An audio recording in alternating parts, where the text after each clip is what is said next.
Okay, so what does it mean to be an ethical leader? I think many leaders in many organisations are struggling with just that issue. That's part of the reason for the book.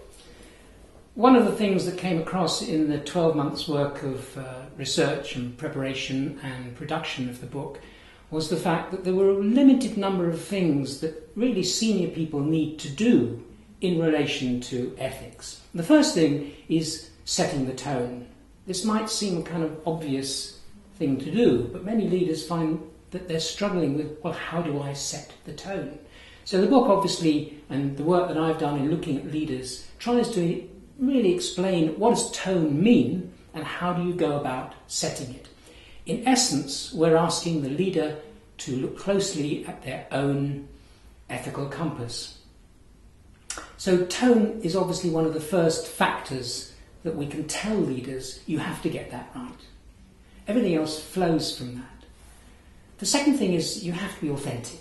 You aren't going to get your ethical message across if you say one thing and do another. So clearly, for many leaders, that is also a real issue, because many leaders, of course, do find difficulty with what does it mean to be authentic. The other aspect, I suppose, of being an ethical leader is being able to engage people at work. So if you can obviously get people to be engaged with the ethical issue, then you're a long way down the line to actually having a company where ethics, if they don't underpin everything, certainly pervade the culture. And that's really the reason why I wrote the book, to help leaders think about how do you in fact engage people in being concerned with ethics. So why is it important that businesses around the world sustain an ethical culture? Well, many of them, of course, are trying right now to move from a position where not a lot of attention goes on ethics to really giving quite a lot of consideration about, well, what does ethics mean to our organisation? And they're having to do that for two reasons. First of all, the whole tenor of our society is taking a great deal of interest in whether businesses are ethical or not. And secondly, the legislation across the world may be varied, but it's all moving in the same direction, that organisations have to be concerned with a whole lot of things to do with ethics, some of which is incarcerated in the legislative setup, the laws that you have to obey. But of course, of great interest to leaders is, yes, but every day I'm not going to expect people to follow the law. I want them to be able to do things for themselves, to make decisions for their in every aspect of the organisation.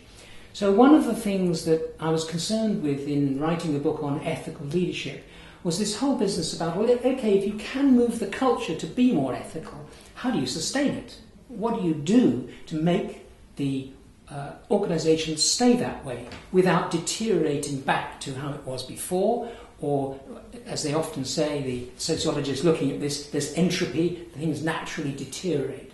So obviously I'm concerned particularly with the mechanics of sustainability. And in order to help leaders focus on that, what the book that I've written does is looks at two aspects. It looks at what have you got to do across the organisation as a whole, and then what have you got to do with individuals.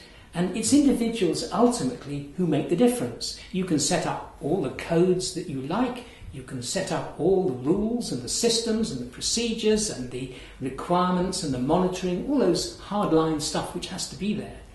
But in the end, day to day in organisations, they don't run by rules and regulations, they run by people making decisions in the most remote locations, without leaders, without managers. They just make decisions. And quite clearly, organisations need help in thinking about, well, how will I sustain this ethical position of the company? The best example I can think about this is the recent case of an organisation, which is HSBC, where it probably felt that it was running an ethical organisation. Meanwhile, in Mexico, they were laundering money. Now, you might ask the executives of HSBC, what were you doing while that was happening? Well, the answer is, we weren't sustaining the culture properly. And of course, they've now had to go back at considerable expense, both damage to reputation, which they've got to deal with, but also setting up new structures, new people to oversee the way the company runs. It's costly. right? So one of the arguments that the book makes is that although ethics sounds vague and kind of a bit hard to nail down, the price for ignoring it is rising by the minute. So what risks do businesses run for allowing unethical behaviour? Well, of course, the list goes on, and we've seen a whole history from Enron onwards as to the price businesses pay if unethical practices exist. And I guess if you're the chief executive of Barclays right now, you know some of the costs that unethical behaviour will charge to your company. I think, though, it's important that leaders understand that it's not just a financial cost, although that can be quite serious. When companies behave unethically, they do a considerable amount of damage, not just to their reputation, but to their ability, for example, to recruit people. People soon learn that the organisation that they're going to join doesn't behave very well. The evidence of research suggests that companies that are unethical will tend to have higher costs in a number of ways. Apart from the pure cost of, say, fines coming from breach of legislation, some of the things that they face are things like difficulties of recruitment. People soon know that an organisation is behaving badly and they don't want to join. And unethical companies or companies with a poor reputation tend to find it more costly, harder to recruit talent, not only harder to recruit, but harder to retain it. And of course, another area is the difficulty of raising capital. If you're a company whose ethics are a bit dubious, you may find investors, of course, who see that as not an obstacle. But on the whole, it's quite hard to convince investors that you're a good bet if you are not behaving well, if you're not a good member of our society, or in crude terms, if you're not a responsible business. Of course, the biggest question is what steps can you take to promote and sustain an ethical culture? And that, of course, is the subject of the book, so go and buy it. Well, that's the short message. But the longer message is that there are lots of things you can do. There are plenty of practical things that an organisation can do to generate an ethical culture.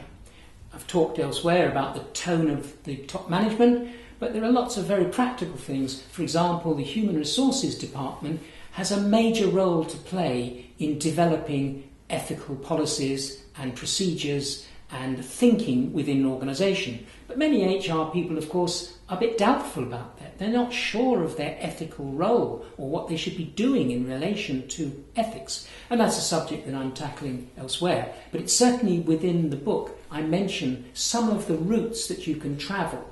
And they come down to things like looking across the entire organisation at how decisions are made, at where ethical dilemmas arise, so that, for example, when you're making big choices, that you have an ethical filter governing how you approach those issues, or in relation to individuals, how you appraise them, how you manage their performance. All those have ethical implications. And so one of the things you can do to sustain the culture, of course, is put in place new procedures, new ways of approaching the concerns which are increasingly rising up the corporate agenda.